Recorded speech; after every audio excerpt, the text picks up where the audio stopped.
I'm here today with Eric Watts, and we're at Bar Wrestling. Thank you so much for agreeing to do Absolutely. Pleasure to be here. We have a good show tonight. this. Any match you're looking forward to tonight? I'm looking forward to seeing Shane Strickland versus Scorpio Sky personally. After I'm done with my match, I'm definitely going to get a nice seat to watch that. That's going to be amazing. We got Jeff Cobb versus Sean Ricker tonight, two of the best in the world currently. We have who else? What else do we have tonight? We have ladies match. We have a few matches that haven't been posted yet, so I don't know if I should spoil what they are just yet. But no, we have a good show tonight. Looking forward to it. Any of your upcoming shows that you're here to promote? All right, so tomorrow I have Championship Wrestling from Hollywood, way out in Port Hueneme. It's a free TV taping, so get your butt out there. We have lots of good stuff planned for that. I have AWS. I think that's next week.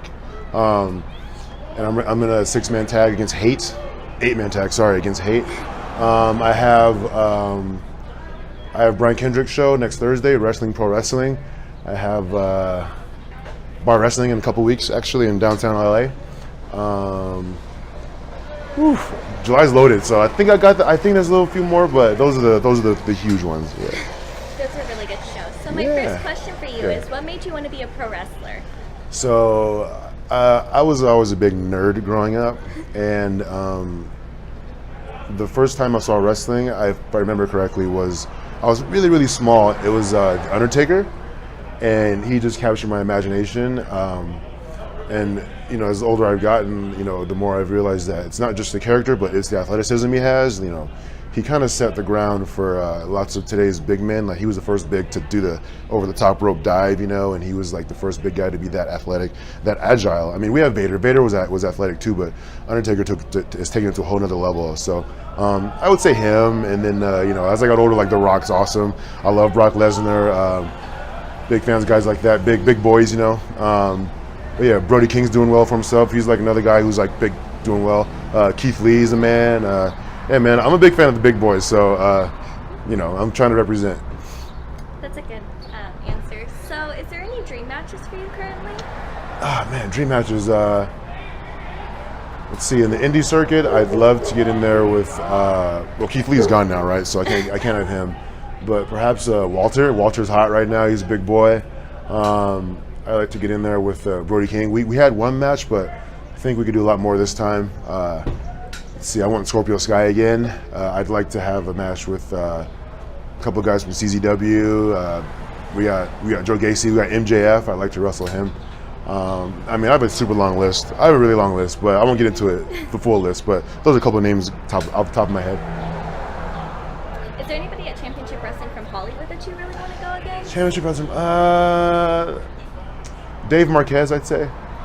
I get Dave in the ring. Dave's been talking a lot of stuff over the years, so it'd be good to get a chance to beat him up, beat up on him there. But lately, we've been bringing in a lot of bigger names. So like guys like Magnus or Nick Aldis comes to mind. So I'd like to work him. That'd be cool for the NWA World Title. Watson Aldis, I think that'd be cool. I'd love to see that match. Speaking of you going against people at Championship Wrestling from Hollywood, who's been your favorite to go against there? My favorite opponent. I really like my series with Rocky Romero. Rocky Romero is one of the best in the world, and he has been for like 15 years or so. You know, he's one of the first guys that really took me aside and kind of like explained things to me in a different level, you know, the next level, so to speak. But I don't know, I love Rock. I like Ray Rosas. I like Wrestling Bateman. Bateman's one of the best right now too. So lots of great guys there. But if I had to say one, I'd say Rocky Romero. Yeah. Speaking of, I saw recently that you went against Ty Matthews, your tag team partner. What Did. was that like? You know, it was rough. Me and Ty have been together for a couple years now, and I didn't expect that I'd ever have to get in the ring with him. But you know, I got to the show that day, and I was informed of that decision. And Ty, you know, so but no, it was good. You know, Ty wrestled for a lot of years. You know, longer than I've been wrestling, and so it went well. He got me with a few good spears and a few good moves. So, but no, it was cool. You know, it was shocking, but it was fine. Yeah. So where did you get your start pro wrestling?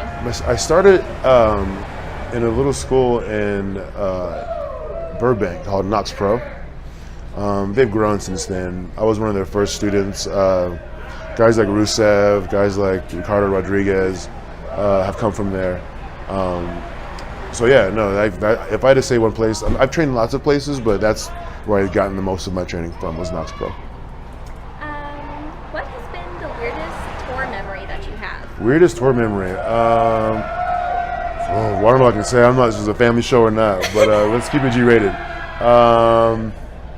I don't know. I guess the coolest memory I'd say was during my run on Tough Enough, and it was one night at the house. John Cena came by, and this is when R-Truth was like the top heel on Raw or whatever, WWE, and so I don't know if you remember, but there's an event called Capital Punishment.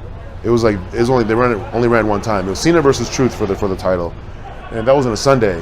And that was in Washington D.C. Cena was in L.A. at our house, cooking us steaks and pouring us shots, and that's I mean, this is when Cena's at the height of his powers. You know, he was everywhere. You know, two places at once. He was in L.A. on a Saturday night, and he was main eventing pay-per-view the next night in D.C. So I'd probably say that one. That was a cool one.